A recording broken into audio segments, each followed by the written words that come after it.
Assalomu alaykum. Bugun sizlar bilan verb und personal pronomen in presence, ya'ni fe'llar va shaxs son olmoshlari hozirgi zamonda mavzusida gaplashamiz.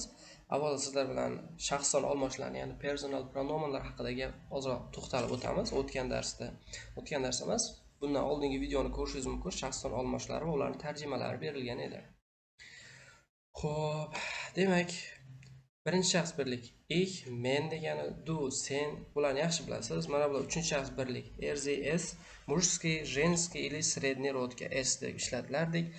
Birinchi shaxs ko'plikda nimani ishlatardik? Biz wir degani, ir sizlar degani, zi nima degani? Ular degani va har doim katta harf bilan yoziladigan zi forma, ya'ni hurmat ma'nosini ifodalovchi zi formamiz bor. U har doim nima bilan yoziladi? Katta harf bilan yozilar ekan. Endi verb in present, fe'llar hozirgi zamonda. Fe'llarni o'zini ikki xilga bo'lishimiz mumkin. Mana 2-1 ko'rishingiz mumkin. Regelmäßige verben deyapti. Qoidaga bo'ysunuvchi fe'llar. Avvalo sizlar bilan qoidaga bo'ysunuvchi va uni regelmäßige verbenlar haqida gaplashamiz. Mana bu fe'llarni tugatganimizdan keyin. Regelmäßige verben, demak qoidaga bo'ysunuvchi fe'llarni hammasi, deyarli hammasi nima bilan tugaydi? Tugashi bir xil n yoki n harfi bilan tugaydi. Bularni masalan oddiy spielen, o'ynamoq, gehen, bormoq kabi fe'llar bor. Mana shu yerda spiel degani o'yna degani. Mana buni hozir orasini bitta ajrataman. Mana spiel degani o'yna, n moqni beradi. Yoki gehen bo'lsa gay bor. Xo'p, gay borda bersa nima bo'ladi? Moqni nima? N beradi. Mana bu moqni n beradi. Biz nima qilishimiz mumkin? Shaxs son olmoshlariga bularni nima qilamiz? Tuslashni o'rganamiz. Buni tuslash juda ham oson. Har biri uchun alohida qo'shimcha bor. Ya'ni o'zbek tilida ham men bor yapman deysiz.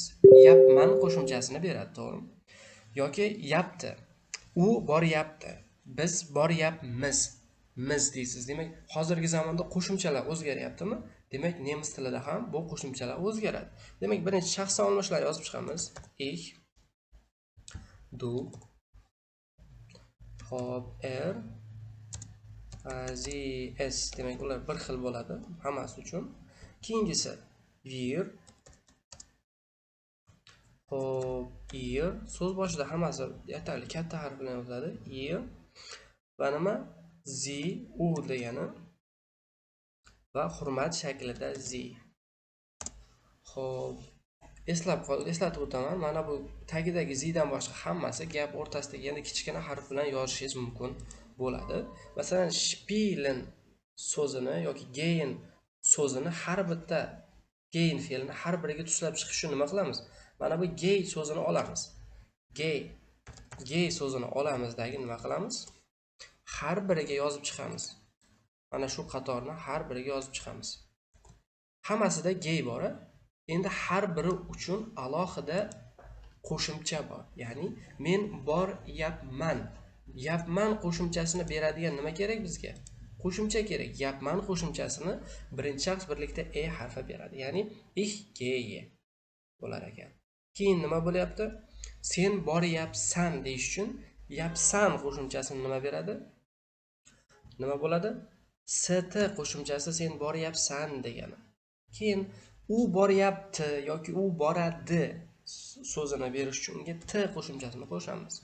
Va wir gehen, ya'ni bunga n qo'shimchasini qo'shadigan bo'lsak nima bo'ladi?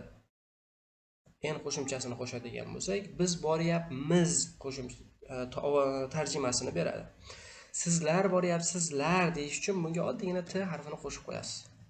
Keyingisi ular boryapti deyish uchun ham bunga n qo'shasiz va siz boryapsiz deyish uchun ham n qo'shasiz.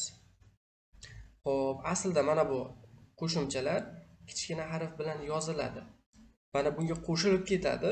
Faqat ajralib turish uchun hozir mana shunday qilib nima qilyapman? Ko'rsatyapman. Demak, mana shu holatda qolgan fe'llarni ham nima qilsangiz bo'lar ekan? Tuslasangiz bo'lar ekan. Mana bu yerga nima? Tarjimasini yozishingiz mumkin. Nima? Bor. Men boryapman.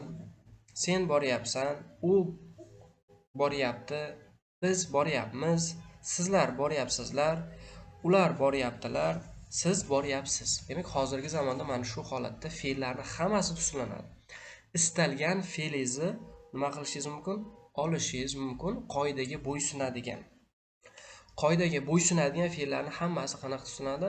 Mana shu holatda, ya'ni n qo'shimchasini olib tashlaysizdan mana bunaqa shaxs son olmoshlarni o'zini qo'shimchasini qo'shib yozib qo'yasiz. Ya'ni ich gehe du gehst. Nima bo'ladi? Bittasiga yozib qo'ying. Sie es nima? Geht. Keyin wir gehen.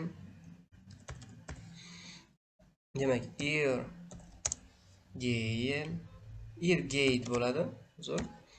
Keyin nima bo'ladi? Sie gehen. Har doim mana bu va mana bu, keyin mana bular bir xil tuslanadi. Hozir alohida ajratib qo'yaman. Har doim alohida tuslanadi. Mana shular bir xil bo'ladi. Har doim. Unutmang. Not unregelmäßige fe'llarda, ya'ni qoidaga bo'ysunmaydigan nomuntazam fe'llarda ham mana shular nima qilinar ekan? Alohida tuslanar ekan.